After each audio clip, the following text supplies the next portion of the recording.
Mirëmbrëma të gjithëve, nisim edicionin e orës 19 pas pak në Lajme do të ndiqni.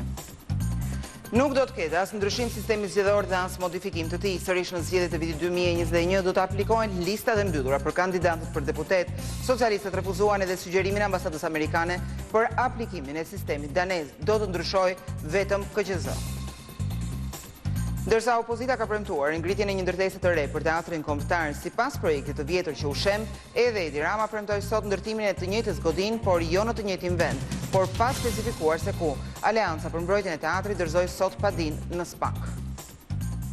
Mediat turke publikojnë të tjera detaje nga padia e sipërmarrësit turk dhe biznesmenit shqiptar Sinan Idrizi. Ato theksojnë se Idrizi, si ndërmjetës në një operacion ekonomik, kishte pohuar se ka marrë garancinë edhe nga kryeministri Rama për realizimin e shitjes së një kompanie.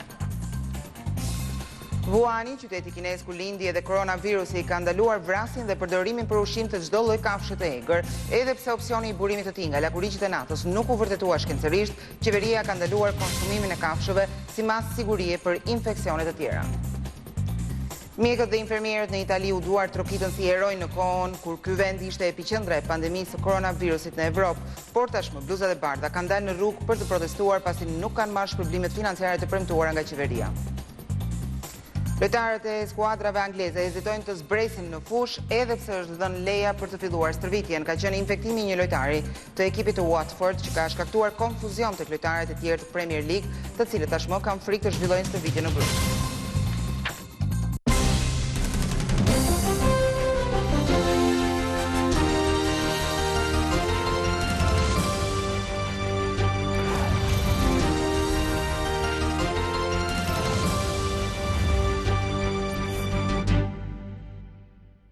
Dhe ju njohim tani me materialet e përgatitura gjatë ditës së sotme. Nuk do të ketë as ndryshim të sistemit zgjedhor dhe as modifikim të tij. Sërish në zgjedhjet e vitit 2021 do të aplikohen listat e mbyllura për kandidatët për deputet. Socialistët refuzuan edhe sugjerimin e ambasadës amerikane për aplikimin e sistemit danez. Do të ndryshojë vetëm Komisioni Qendror i Zgjedhjeve.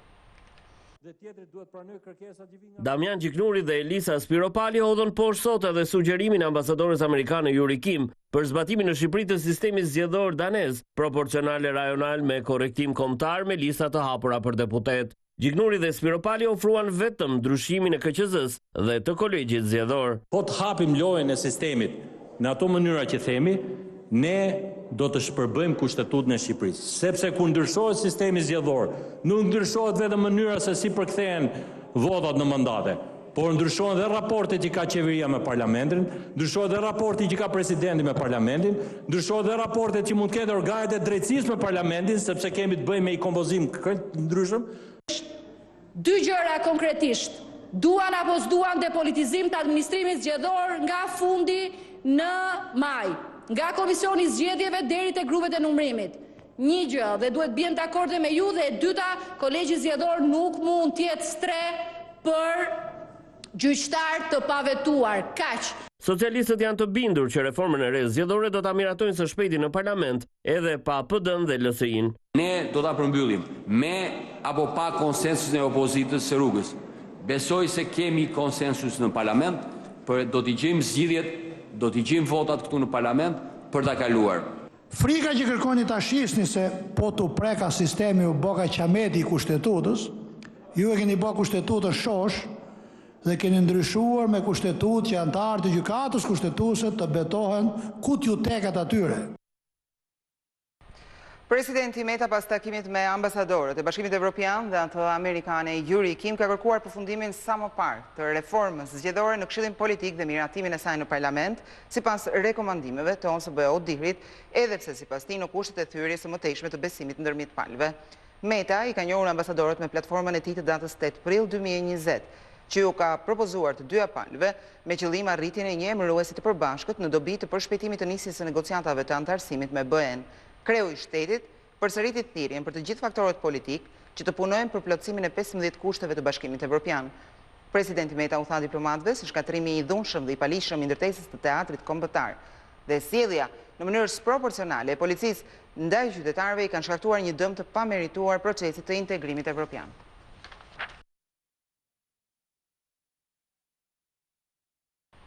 Ndërsa opozita ka premtuar ngritjen e një ndërtese të re për teatrin kombëtar, por sipas projektit të vjetër që u shemb Edi Rama premtoi sot, ndërtimin e së njëjtës godin, por jo në të njëjtin vend. Ai nuk specifikoi se ku. Shembja e teatrit u bë shkak edhe për rikthimin e përplasjeve mes tij dhe presidentit të vendit.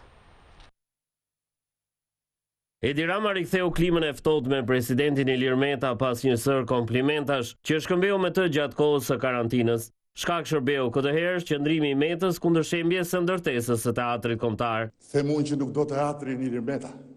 Si mund ta them këtë? Si mund ta them këtë? Ai është gati të vendos ballin e tij mbi kushtetutën dhe të bëhet njësh me atë shqiponjën që është në atë kopertinën e kushtetutës dhe të shfaqet papritur pagutuar në një mal të lartë, duke u parashituar me qimpekën si çantë në krah për na uturur dhe për na ngrënë mëlçin të gjithëve. Pse? Për teatrin, patjetër, për Shakespearein, për Molierin, patjetër dhe për Voltairin, për Volteri është i Monikës. Rama u ofroi si kompromis artistëve që protestojnë ngritjen e së njëjtës godin si ajo që u shemb, por jo në të njëjtin vend. Ne do ta marrim projektin origjinal mot a mot. Dhe do t'ja u rikthejmë. Jo aleancës për politikën me teatrin. Jo artistëve dhe politikanëve, artistëve politikanë dhe politikanëve artistë që janë mbledhur atje, por do t'ja u rikthejmë fëmijëve. Kryeministri premtoi gjithashtu se brenda muajit maj Shqipëria do të hapë kufit, do të heqë kufizimet dhe do të jetë hapur për turizëm. Shembja e teatrit kombëtar ka përfunduar në prokurorinë e posaçme SPAK. Aktivistë e Aleancës për mbrojtjen e teatrit sot protestuan para organit të akuzës dhe kërkuan që godina të rindërtohet me të njëjtën paraqitje siç ka qenë para se ajo të shkatërrohej. Duam drejtësi! Duam drejtësi! Duam drejtësi! Aleanca për mbrojtjen e teatrit ka zhvilluar sot një protest para SPAK duke kërkuar hetimin e shembjes së teatrit kombëtar. I kërkojmë prokurorisë posaçme marrjen e masës sekuestro preventive për truallin ku ka qenë teatri kombëtar, si dhe pezullimin e të gjithë punimeve në vazhdim deri në zbardhjen e çështjes penale, marrjen e masës arrestit me burg ndaj shtetasit Erion Veliaj me funksion. Përfaqësues të Aleancës thonë se në këtë çështje janë shkelur disa ligje dhe disa zyrtar duhet të mbajnë përgjegjësi. Një korrupsion galopant që bëhej me aferën e teatrit kombëtar, kështu që prokurorët duhet të ndihen të mbështetur, sepse ne do ta çojmë televizjen në gjithë Shqipërinë. Protestuesit kërkuan që teatri kombëtar të rindërtohet atje ku ka qenë sipas projektit të vjetër. Për këtë gjë ka nisur edhe mbledhja e firmave gjatë protestës së ditës së djeshme. Ndërkohë që vendimi i qeverisë për kalimin e truallit të teatrit kombëtar në varësi të Bashkisë së Tiranës sipas avokatit Adriatik Lapaj ka parregullsi. Pasi nga dokumentat e publikuara në fletoren zyrtare rezulton se i ka kaluar vetëm godina e teatrit eksperimental. Kartela shoqëruese përcakton se sipërfaqja që i kalon pronësi Bashkisë Tiranës është 5522 m2, pra e gjithë sipërfaqja e truallit, ndërkohë sipërfaqja e godinës është 1126 m2. Kjo korespondon me sipërfaqen vetëm të teatrit eksperimental, ndërkohë që gjithë kompleksi ka një sipërfaqe mbi 3700 m2 ndërtim. Nga letrat që janë deri tani publike, nuk ka asnjë dyshim që Bashkia e Tiranës ka marrë vendim, pra Këshilli Bashkiak ka marrë vendim me një pronë që nuk e ka pasur. Aleanca për mbrojtjen e teatrit në ditët në vijim do të ngrejë një tjetër padinë ndaj kryetarit të Bashkisë Erion Veliaj, kreu të Këshillit Bashkiak, ministrit të Brendshëm, drejtorit të Policisë së Shtetit, ministres aktuale të Kulturës dhe ish-ministren e Kulturës Mirela Kumbaro. Ministri i Brendshëm Sandër Leshaj pranoi faktin se më 17 maj forcat e policisë të dislokuara në protest nuk kishin numrat e identifikimit, ndërsa një pjesë e tyre kishin edhe fytyrat të mbuluara me maska. Leshaj thanë se asnjë protestues nuk u lëndua, ndërsa 7 efektiv u gjakosën tek teatri. Ministri mori përsipër përgjegjësinë mbi incidentet duke shfaqsuar policët. Me datën 17 maj, kronika ka regjistruar 7 punonjës policie të cilët kanë përfunduar në spital të plagosur, me plagë të leta, por të gjakosur. Nga kush?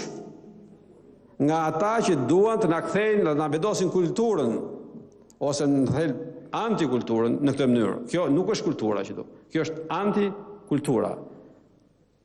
dhe nuk kam të dhëna që pati të lënduar prej protestuesve. Kam dëgjuar shumë që kërkojnë numrat e identitetit të tyre, duan të identifikojnë personalisht, të nderuar qytetarë, të nderuar kushdo qofshi. Punonjësit e policisë në datën 17 maj kanë qenë atje jo individualisht, kanë qenë të strukturuar. Në qoftë se doni të kërkoni një përgjegjësi ligjore, penale, politike, kërkojeni për përgjegjësit e tyre, të cilët i dini se kush janë. Jam unë. Është drejtori i përgjithshëm i policisë, është drejtori vendor i policisë Tiranës, e me radhë. Çfarë ju duan punonjësit individual? Çfarë ju kërkoni emrat e punonjësit përveshëm? Përse? Për të linçuar individualisht. Kryeministri Rama i cilësoi si shpifje akuzat e zëvendës kryeministrit të Kosovës dhe vetë atë si një njeri të panjohur, por Abanzi këmbgul sërish duke thënë se Rama nuk qeveris për shqiptarët, por për oligarkët. Unë nuk kam shpinë surrel, as fare, unë jam një aktivist në Kosovë, krejtë më dojë. Qarë është surreli, Miami Beach? E di ku bie surreli, mos e di gjë në Miami surreli? Jo, veç e di që shtëpia ju i është mjaft luksoze. Edi Rama i befasoi teleshikuesit në Kosovë teksa u tha se nuk e njihte kë kishin zgjedhur për zëvendës kryeministër. Kryeministri i Shqipërisë tha se deklarimet e krahut të djathtë të Albin Kurtit se ai po komandoi nga oligarkët janë vetëm shpifje. Reagimi i Akia Bazit është shumë i ashpër. Akia Bazi është zëvendës kryeministër në Kosovë. Kush është Akia Bazi, se njoh. Është zëvendës kryeministër i cili e sheh prishjen e teatrit, ashtu si sta Ronit të lidhur me interesat të oligarkëve. I pra, e kuptoni tani se ku ka rënë niveli dhe faktikisht tani që ju po më thoni këtu që pas ka dalë edhe ky Haki Abazi që nga dhe zëvendës kryeministër dhe pas ka bërë një akuzë tillë, unë direkt i kërkoj falje atij djali që është aty, se ai djali thjesht vetëm një përqus i atyre që ja kanë thënë ata që ai përfaqëson. Por Haki Abazi jo vetëm ekziston, por përsëriti sot akuzat se Edi Rama nuk qeveris me qytetarët, por me oligarkët. E kam përcjellur deklaratat e kryeministrit Rama.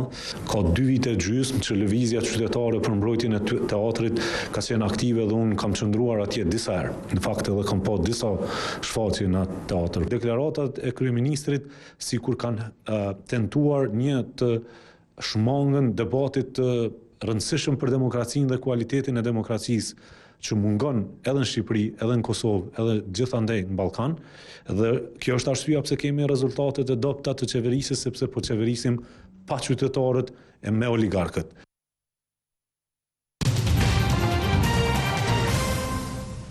Media turke publikojnë të tjera detaje nga padia e bërë në prokurorinë turke nga sipërmarrësi Adnan Polat ndaj biznesmenit shqiptar Sinan Idrizi. Ato theksojnë se Idrizi si ndërmjetës në një operacion ekonomik kishte pohuar se ka marrë garancinë nga kryeministri Rama për realizimin e shitjes së një kompanie. Media turke kanë publikuar detaje të reja nga padia për mashtrim që bëri ish presidenti Galatasarayt Adnan Polat në prokurorinë e Stambollit. Biznesmeni turk thot se marrëveshjen me Sinan Idrizin e nënshkroi pasi ky i fundit i garantoi blerjen e kompanisë GFI Albania SHPK. Sipas Polat, Idrizi kishte ndërhyrë madje edhe në majën e pushtetit qendror në Shqipëri, që blerja e kompanisë ishte e mundur. Media turke referojnë padinë e Adnan Polat, sipas të cilës Idrizi kishte hyrë garant për realizimin e këtij biznesi, pasi kishte marrë edhe miratimin e kryeministrit Edi Rama. Dhe diçka e tillë do të ndodhte pas zgjedhjeve parlamentare të vitit 2017, ashtu siç Sinan Idrizi i premtoi sipërmarrësit turk. Në padinë e tij Polat deklaron se Sinan Idrizi i ka kërkuar që kaparin prej 3.5 milion dollar ta kalonte përmes bankës në llogarinë e tij, me argumentin se diçka e tillë ishte kërkuar nga autoritetet shqiptare. Përveç se humbi parat, biznesmeni turk nuk mori dot as kompaninë e premtuar, ndaj Polat në një intervistë për Hyrjet, thot se kjo i ndodh për herë të parë. Prokuroria e Stambollit njoftoi nisjen e hetimeve në lidhje me këtë çështje, ndërsa në të njëjtin institucion ku është paditur për mashtrim, edhe Sinan Idrizi ka paditur biznesmenin turk për mospërmbajtje të marrëveshjes dhe prishje të imazhit. Por cila është kompania që është bërë objekt i konfliktit me sipërmarrësit turk dhe atij shqiptar? Global Fluids International fitoi në prag të zgjedhjeve të vitit 2013 që do të çonin në rokadën e pushtetit një koncesion që quhet markimi i karburantit, i cili u sulmua nga opozita socialiste në atë kohë si korruptiv dhe i dëmshëm për qytetarët, por që i rezistoi edhe qeverisë socialiste. Global Fluids International, për të cilën biznesmeni Adnan Polat përfundoi në dyert e drejtësisë turke si denoncues i ndërmjetësit shqiptar Sinan Idrizi, është një nga kompanitë më të diskutuara në Shqipëri. GFI fitoi koncesionin për markimin e karburantit në terr të plot në shkurt të vitit 2013, kur vendi drejtohej nga Sali Berisha, pak muaj para se ai të dorëzonte qeverisjen 8 vjeçare, një kontratë mjaft e diskutuar, pasi ndikoi në rritjen e çmimit të karburantit në vendin tonë. Socialistët atëherë në opozit premtuan anulimin e marrëveshjes kur të vinin në pushtet, por diçka e tillë nuk ndodhi. Jo vetëm që nuk u anulua, por kompania kërkoi nga qeveria shqiptare zgjerimin e aktivitetit, një proces që do të rriste ndjeshëm fitimet e firmës. Në dhjetor të vitit 2015, GFI njoftoi ndalimin e punës dhe bote me naftë mbetën në Porto Romano. Pak ditë më vonë në fund të atij viti, kompania firmosi me qeverinë për zgjerimin e aktivitetit edhe për markimin e naftës bruto. Pak muaj më vonë në vitin 2016, plasi skandali i Panama Papers dhe një nga kompanitë në parajsë fiskale ishte edhe GFI Albania. Zërat brenda mazhorancës rikthyen akuzat ndaj kompanisë. Unë kam vështirë, edhe në cilësinë e deputetit po doni, të kuptoj se kush është pronari real i këtyre kompanive. Ndërkohë vijuan tentativat për të realizuar procesin e markimit të naftës bruto. Në këtë periudhë, biznesmeni turk Adnan Polat vendos të investojë dhe të blejë kompaninë GFI Albania. Referuar padisë së tij në prokurori, Sinan Idrizi garantoi realizimin e biznesit, por pas zgjedhjeve të vitit 2017. Në fund të këtij viti dhe pak muaj pas zgjedhjeve, u lajmërua se markimi i naftës bruto ishte teknikisht i pamundur. Është e vështirë të markohet dhe është e vështirë që të realizohet ky proces, pavarësisht po nga ana teknologjike. Me sa duket, mos realizimi i këtij procesi solli edhe krisjen e ujdis mes dy biznesmenve. Transaksioni nuk u krye dhe Polat nuk mori mbrapsht kaparin prej 3.5 milion dollar që kishte paguar në llogarinë e Sinan Idrizit. Gjykata e Kukësit dhan sot masën e sigurisë për 17 persona e arrestuar mëngjesin e 20 majit si rezultat një operacioni që ushtri në disa qytete të vendit. Kështu, gjyqtari Florin Demollari, i cili kishte lëshuar edhe urdhrin për ndalimin, la në burg 16 prej tyre, ndërsa për një tjetër u dha masa arrest në shtëpi. Burg në mungesë u dha edhe për 3 të shpallurit në kërkim. Prokuroria e Kukësit kërkoi transferimin e çështjes në Prokurorinë kundër krimit organizuar dhe korrupsionit me selinë në kryeqytet, kërkesë e cila u pranua. Personat e arrestuar bashkëpunonin prej 2 vitesh, ndërsa prej 1 viti ishin në përgjim nga ku rezultoi që sigurinë për kultivimin e kanabisit e merrnin nga policia i zonës. Po gjatë këtij aksioni u arrestuan edhe 2 efektiv të tjerë për të cilët pritet të jepet masa nga gjykata e Kukësit.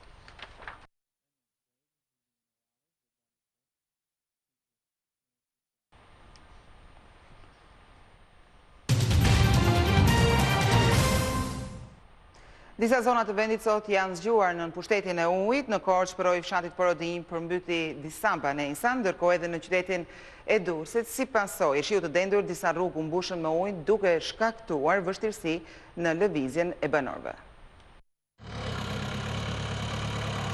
Ndonse me intensitet jo të lartë rreshjet orëve të para të mëngjesit të sotëm shkaktuan probleme në disa qytete të vendit.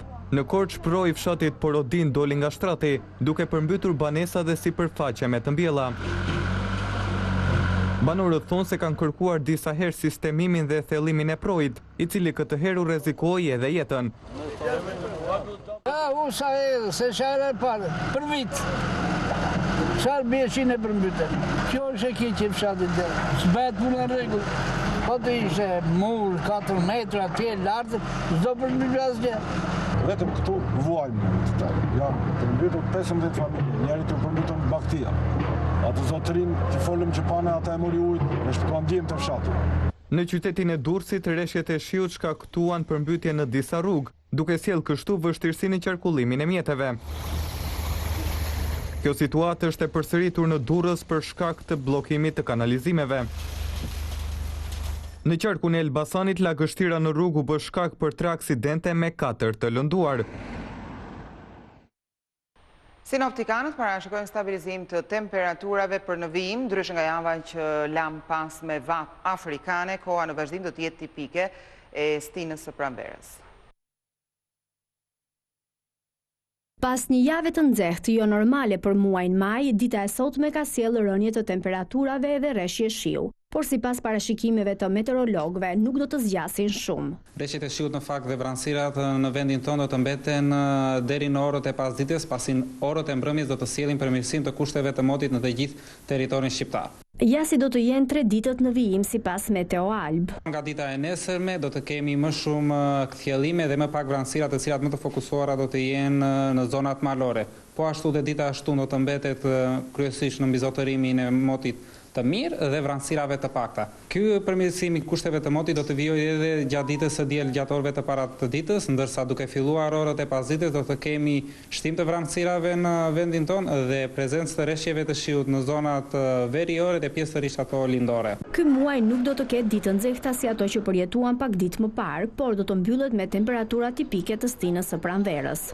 Muaj maj parashikohet që të mbyllet kryesisht me kthjellime, edhe pse pritet që të ketë prezencë të vranësirave të pakta dhe reshjeve të shiut të tipit të karakterit lokal.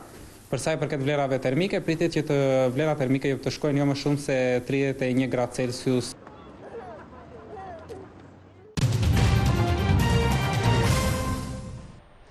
Wuhani, qyteti i kinez ku lindi edhe koronavirusi, ka ndaluar vrasjen dhe përdorimin për ushqim të kafshëve të egra, edhe pse opsioni i burimit të tij nga lakuriqet e natës nuk u provua shkencërisht, qeveria ka ndaluar konsumimin e kafshëve si mas sigurie për infeksionet të tjera. Wuhani ka ndaluar tregtimin, konsumimin si dhe gjuetin e kafshëve të egra si një mas parandaluese për COVID-19. Sipas asaj që raporton BBC, ky ndalim përfshin konsumimin e çdo lloji kafshë të egër apo gjallëse deti që janë në listën e ruajtjes. Rregulli vlen edhe për ato kafshë që janë të rritura jashtë habitatit të tyre natyror. Në janar, Kina ndaloi përkohësisht tregtinë e kafshëve të egra, siç bëri gjatë epidemisë së SARS-it, ndërsa në muajin mars qeveria ndaloi po ashtu plotësisht tregtinë e palishme të kafshëve të egra për të mbrojtur jetën dhe shëndetin e njerëzve. Por më vonë, në bazë të disa raporteve u zbulua se kafshët e egra filluan të tregtoheshin sërish. Kur pandemia e COVID-19 filloi të përhapej, shumë shkencëtarë dhe ekspertë hodhën hipotezën se virusi ka ardhur nga konsumimi i mishit të qenit dhe lakurishëve të natës. Për këtë arsye, një pjesë e madhe e tregjeve u mbyllën, por më vonë kjo gjë u rrëzua nga OBSH-ja dhe shumë mjek, pasi nuk kishte prova që e vërtetonin këtë gjë. Ndërkaq, pas Wuhanit, një tjetër vatër e re është bërë epidemia e përhapjes së virusit vdekjeprurës. Në qytetin Shulan janë vendosur kufizime si ato që u vendosën në fillim të vitit në Wuhan dhe Hubei. Autoritetet kanë vendosur masa të ashpra për kudo, duke ndaluar daljen nga shtëpia dhe gjob për ata që shkelin karantinën. Gjithashtu, shkollat janë mbyllur dhe të gjitha llojet e transportit janë të pezulluara deri në një urdhër të dytë nga autoritetet e Shulanit. Shulan ndodhet në provincën verilindore të Jilin, në kufinë me Rusinë dhe Korenë e Veriut, ku banojnë afërsisht 700.000 njerëz. Gjatë kësaj jave në këtë qytet janë regjistruar 34 infektime të reja, duke e quar numrin e përgjithshëm në 98 nga COVID-19. Deri më tani vetëm një person ka ndëruar jetë. Përhapja alarmante e infeksionit në këtë qendër urbane ka bërë që institucionet të ndalojnë edhe udhëtimet nga provinca në provincë. Në Kinë aktualisht janë konfirmuar vetëm 82.960 të prekur, që nga fillimi i pandemisë, nga ku 4.634 kanë humbur jetën. Mjekët dhe infermierët në Itali u duar trokitën si heronj në kohën kur ky vend ishte epiqendra e pandemisë në Evropë, por tashmë ata kanë dalë në rrugë për të protestuar pasi nuk kanë marrë shpërblimet financiare të premtuara nga qeveria. Të pakënaqur me qeverinë dhe premtimin për shpërblimin e punës së bërë gjatë pandemisë, mjekë dhe infermierë mbushën në rrugët e Torinos duke protestuar për kushtet e këqija në punë dhe mungesë pagash. Protestuesit u shfaqën në Piazza Castello, me duar të lidhur me zinxhir dhe me qese mbeturinash në vend të uniformës së bardhë që i identifikon ata si mjek, duke brohuritur: "Ne meritojmë respekt." Ne do të kërkojmë kompensim për të gjithë infermierët dhe mjekët. Puna e tyre ishte shumë e vështirë, teksa ata shikonin se sa të vdekur kishte çdo ditë. Ka të tjerë që kanë marrë më shumë euro. Heronjtë e ditëve të zeza, në shenjë mirënjohje, duar trokitën punën e bërë gjatë fillimit të pandemisë në Itali, që në Evropë u shndërrua në epiqendrën e COVID-19. Një pjesë e madhe e tyre janë ankuar se kanë marrë një vlerësim shumë të dobët nga institucionet. Qeveria italiane i premtoi atyre se do t'u jepte paga shtesë, teksa punonin në vijën e parë të frontit. Kujtojmë se një pjesë e madhe e mjekëve dhe infermierëve për 2 muaj me radhë, jo vetëm në Itali, por në të gjithë botën, lanë çdo gjë, madje dhe familjet e tyre duke rrezikuar jetën për të dhënë kontributin në luftën ndaj koronavirusit.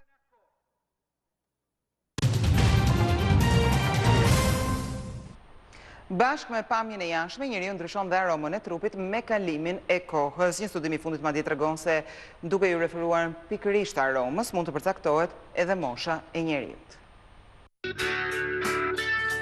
Koha që kalon, vitet që ikin, modifikojnë aromën e trupit. Madje ndryshimi është aq i madh me kalimin e moshës, saqë sipas një studimi të publikuar në revistën shkencore PLOS ONE, mund të gjendet saktësisht mosha e njeriut në bazë të nuhatjes.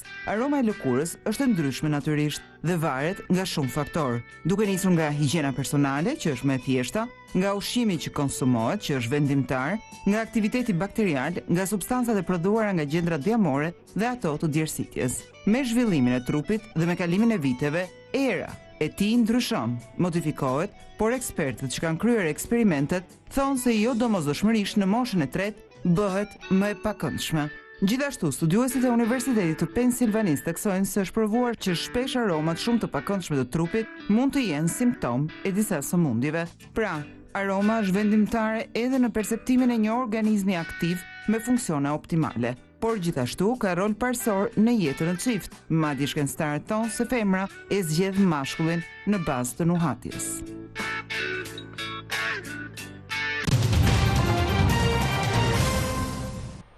Ndjekim tani një blok me lajme shkurt nga bota e showbizit. Ylli i muzikës pop, Britney Spears, për herë të parë ka deklaruar se gjatë jetës ka pasur pasiguri, por edhe mjaft komplekse për mënyrën se si ajo dukej. Spears ka ndarë për të gjithë ndjekësit e gjitha momente se si ka qenë pamja e saj dikur. Gjithçka nisi nga baluket e saj, e cila shpjegoi se nuk do të donte të ekspozonte ballin pasi nuk i dukej i bukur. Madje ajo ka vazhduar duke thënë se ndihej shumë e shëmtuar. Nuk kisha më baluke që nga klasa e tretë dhe më kujtohu si sot. Ka qenë diçka shumë e madhe për mua të ekspozoj ballin. Në adoleshencë mbaj mend që kam bërë një takim me një agjenci modelesh, por së ndihesha fare e lezetshme, shprehur këngëtarja. Ndër të tjera, ajo ka deklaruar se në 99% të rasteve e ndjente veten si rosaku i shëmtuar. Ndjekësit janë habitur nga ky rrëfim i këngëtares, së cilën e kanë mbështetur, duke i kujtuar që ti je Britney Spears në rregull? Kujtojmë se Spears sot është një ikonë e muzikës pop pasi është vlerësuar me çmime të ndryshme nga industria e muzikës, këngët e së cilës edhe sot dëgjohen me shumë nostalgji. Sigurisht, ndryshime që sjell shtatzania tek çdo femër janë më së të dukshme. Edhe modelja Gigi Hadid ka ndarë për fansa se si ka ndryshuar ajo gjatë kësaj periudhe. Teksa bënte një tutorial për grimin së bashku me grimierjen Erin Parson. Në një video live në Instagram, modela ka treguar se po e shijon në maksimum pritjen e ëmbël. Shtatzania i ka ndikuar modeles në formën e fytyrës, pasi faqet e saj janë bërë më të plota dhe duken akoma më të mbushura. Modela hodhi poshtë të gjitha supozimet që ajo ka bërë ndërhyrje në fytyrë. Njerëzit mendojnë se unë jap formë faqeve, por në të vërtetë i kam ashtu. Nëse shikoni fotot e mia kur kam qenë fëmijë, do shikoni se jam e njëjta që nga lindja, është shprehur Gigi. Askush nuk e ka ditur, por këngëtarja e njohur Sia është nënë e dy fëmijëve të cilët ajo i ka adoptuar. Këtë lajm ajo ka zgjedhur ta japi gjatë një interviste për Sirius XM Hits, teksa ka treguar se është ndjesia më e bukur në botë, fakti që është nënë. Këngëtarja është shprehur se do të donte të zgjeronte familjen e saj dhe kjo ngjarje ka ndodhur pikërisht në vitin 2019. Në fakt kam adoptuar 2 djem vitin e kaluar. Ata të dy janë tani 19 vjeç dhe unë i dua ata, është shprehur Sia. Në fillim të muajit maj, këngëtarja publikoi këngën e saj të re Saved My Life, e cila është me klip i xhiruar në kushte karantine, ndërsa tekst shkruesja është bukuroshe me origjinë shqiptare Dua Lipa. Nderuar teleshikues, ishte gjithçka e përgatitur për edicionin qendror të lajmeve. Faleminderit që na ndoqët. Bashkë ne u takofshim.